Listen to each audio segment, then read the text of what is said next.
you'd be surprised because people are expecting chokes to happen from a grappling situation, and they do, and you should learn how to do some good chokes. Hi, my name is Mike Soto. I'm a martial arts coach, combatives consultant with over 40 years of researching, learning, and teaching martial arts. I want to invite you to my new video course, Fundamental Skills for Martial Arts and Fighting. The contents of this video series is based on my extensive research in Muay Thai, Western boxing, and Chinese and Filipino martial arts. In this course, you will learn some essential skills that will create a more connected and relaxed body structure that will allow you to deliver more power in your strikes. These body skills will create a more efficient way to use any offensive or defensive technique. You will also learn some essential footwork to guarantee the delivery of your techniques. These skills can be applied to enhance any martial arts practice and can greatly benefit anyone from beginners to advanced practitioners, regardless of style. Don't miss this opportunity to bring your martial arts skills to the next level. And you should learn how to do some good chokes. Good basic chokes, standing and on the ground, right? And by now you know that you have to know some ground game, at least a basics understanding of at least 4 or 5 positions, to have a complete understanding. And if you don't want to become a Brazilian Jiu-Jitsu expert, you still need to know, come on, some wrestling moves and some, but doesn't mean that you're going to fight that way, right? In this particular type of scenario.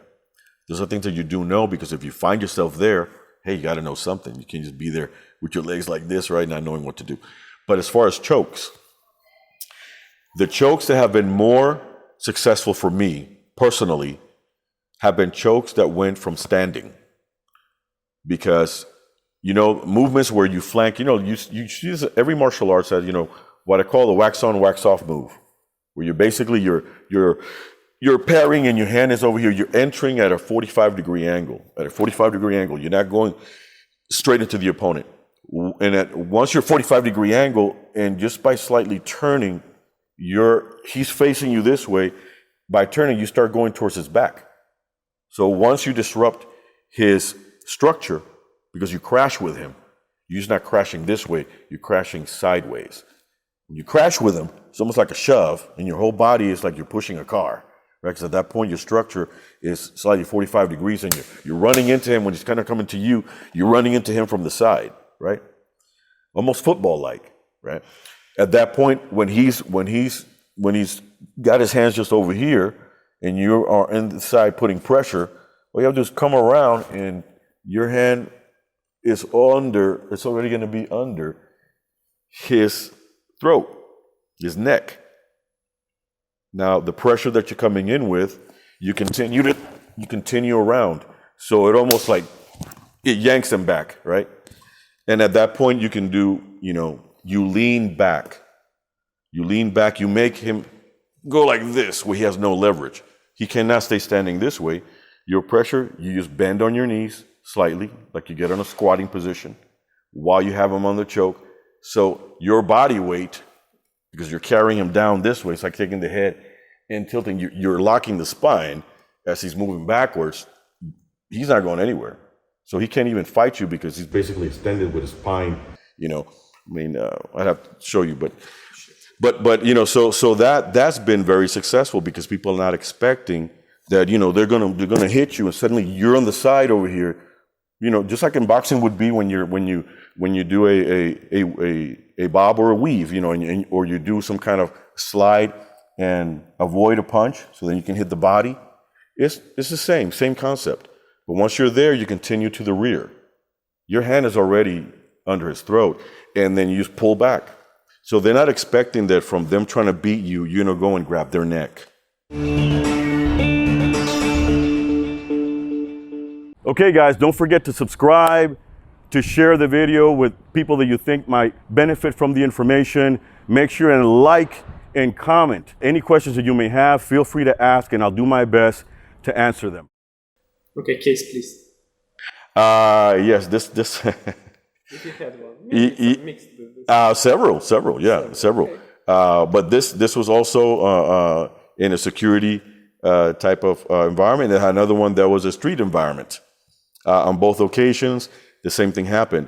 One guy was determined to finish and engage me, but he I was going to preemptive strike and go to him right away, but he went and created distance between me and him, which was smart for him. But now that turned into more of like, now it's more of a, okay, now the kickboxing step, kicked in, right? I'm going to measure your position. I'm going to measure, the fighting measure between you and I. And then now, because he went into kickboxing mode, he moved back. And I tried to diffuse it. He wasn't going anywhere. He was going to fight. So I'm like, okay, then this is going to happen, right? And, we threw a couple punches. He was very anxious and, of course, full of adrenaline. And I was cool, but cool in appearance, but I'm ready to just tear anything and everything I can get my hands on. Because once that switch is on, that's it, right? You're going in. So he moves. He threw a couple punches. I see that he was being overzealous, overcommitting with his punches. I'm like, all right, I baited him. I put my hand down. I put my head forward like this, like I'm being careless. I know he's going to try to take my head off. And right when he did, I stepped into the choke standing, caught him down. It was over, right? And at that point, what level of violence does it take after that depends on the situation and who you're dealing with. Because once you have somebody in that kind of choke where they're like this, and you're basically like this in the back, their whole spine is extended with their legs like this, right? They can't really do any kind of move. Their hips can't move because they're suspended in air. You're almost holding it. His neck is what's holding him from falling, and you have the neck in the side of your body. It's really bad. It's a bad situation, right? At that point, you can do either a blood choke, go for the windpipe, or go for the scramble, which is basically once you have it in here and you tighten it in, don't go like that. But that's hospital, possible worse, right? So that will involve then a different mindset.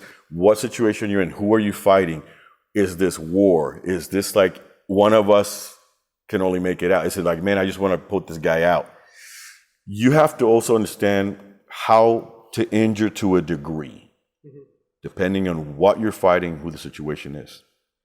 So that same position, you can either just choke him out, you can create more injury into the throat and the larynx, or you can just, like when an alligator grabs something and just tears it with the teeth and goes round and round and round and round. It's the same mentality.